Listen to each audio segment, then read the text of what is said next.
In class 12, this is your business studies class. In previous lecture I have taught about elements of a business environment, and today we are discussing political environment. Political environments means the action were taken by the government which potentially affect the routine activity of any business or company on a domestic or at a global level. Political environment का मतलब होता है action work taken by the government, जहाँ पे government के द्वारा कोई action लिया जाता है which potentially affect the routine activities of a business, जो कि हमारे बिजनेस की रूटीन एक्टिविटीज़ को अफेक्ट करता है या कंपनी की ऑन अ डोमेस्टिक और एट द ग्लोबल लेवल पे. The success of a business and industry depend upon the government attitude. आप जानते हैं किसी भी बिजनेस या इंडस्ट्री या कंपनी जो होती है वो गवर्नमेंट एटीट्यूड पे ही डिपेंड करती है उसकी success. Toward the business and industry stability of a government peace in the country. क्या अगर हमारी कंट्री में शांति होगी, हमारी गवर्नमेंट की जो भी पॉलिसी वगैरह वो स्टेबल होगी, तो वहाँ पे जो भी बिजनेस हम करेंगे वो बहुत ही मतलब ग्रो करेगा, उसकी जो ग्रोथ है वो बहुत ज़्यादा होगी, बहुत ज़्यादा वो सक्सेस करेगा. एग्जाम्पल यहाँ पे इन्होंने दिया है political stability and central government attitude toward business industry and employment has attract many national and international business entrepreneur to invest in India. यदि आपके इंडिया में शांति व्यवस्था कायम है, यहाँ की पॉलिसी बहुत अच्छी है, तो यहाँ पे नेशनल और इंटरनेशनल दोनों ही बिजनेस बहुत अच्छे से ग्रोथ कर सकते हैं.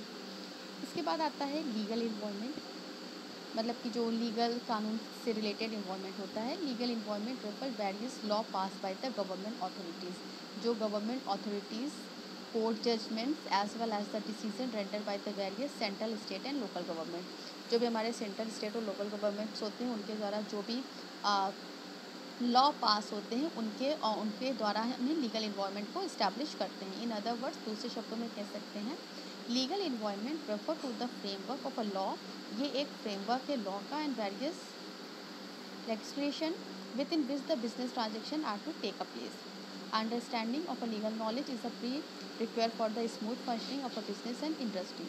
अगर हम चाहते हैं कि हमारा बिजनेस है वो बहुत ही उसकी जो फंक्शनिंग है वो बहुत ही स्मूथली वर्क करे, तो उसके लिए जो भी यहाँ पे प्री रिक्वायर लीगल नॉलेज है उससे हमें पहले से पता रखना चाहिए. To be successful in India every business organization must have working knowledge about the various law like a company act industry. जो हम चाहते हैं कि हमारे इंडिया में जो भी बिजनेस ऑर्गेनाइजेशन है वो बहुत ही सक्सेसफुली स्मूथली वर्क करे, तो जो भी हमारे यहाँ के लॉ हैं जैसे कंपनी एक्ट है, इंडस्ट्री एक्ट है, फेमा है, फैक्ट्री एक्ट है, ट्रेड यूनियन एक्ट है, इंडस्ट्रियल डिस्प्यूट एक्ट है, कंज्यूमर प्रोटेक्शन एक्ट है, या इसके अलावा जो भी हमारे यहाँ एक्ट है उनके बारे में हमारे बिजनेस को पूरी जानकारी होनी चाहिए. Beside of this law there are a number of laws of the regulated matters such as the standard of a product, packaging, promotion, ethics etcetera.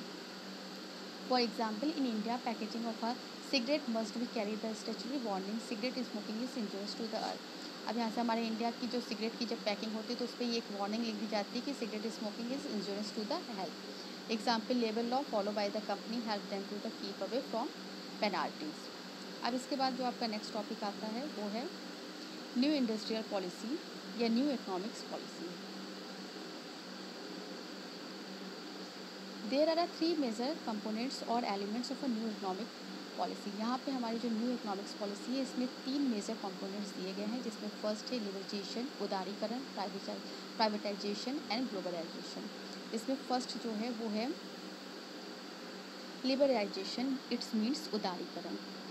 It's refer to end of licence, quota and many more restriction and control which were put on the industry before 1991. India company got liberalization in the following way. सबसे पहले इन्होंने क्या किया, abortion of a licence except in a few, कुछ चीज़ों के लिए इन्होंने लाइसेंस ख़त्म कर दिए. सेकेंड है no restriction on the expansion and contraction of a business activities. बहुत से ऐसे बिजनेस एक्टिविटीज़ थे जहाँ पे नो रिस्ट्रिक्शन आ गया था. Reduction of a tax rate में रिडक्शन हुआ and lifting of the unnecessary control over the economics. And next है liberation in import and export of a goods and services. जो भी हमारे इम्पोर्ट और एक्सपोर्ट से जो भी गुड्स एंड सर्विसेज के थे उनको काफ़ी उदारीकरण किया गया. एंड नेक्स्ट है easy and simplifying the procedure to attract foreign capital in India. Next freedom in movement of a goods and services. जो भी गुड्स एंड सर्विसेज उनके मूवमेंट को काफ़ी फ्री किया गया. Freedom in a fixing prices, और जो भी प्राइस वगैरह फिक्स किए थे उसमें भी काफ़ी इन्होंने फ्रीडम दी। अब जिसके बाद हमारा नेक्स्ट टॉपिक है वो है प्राइवेटाइजेशन, जिसे हम हमारे नेक्स्ट लेक्चर में डिस्कस करेंगे। Okay class, thank you.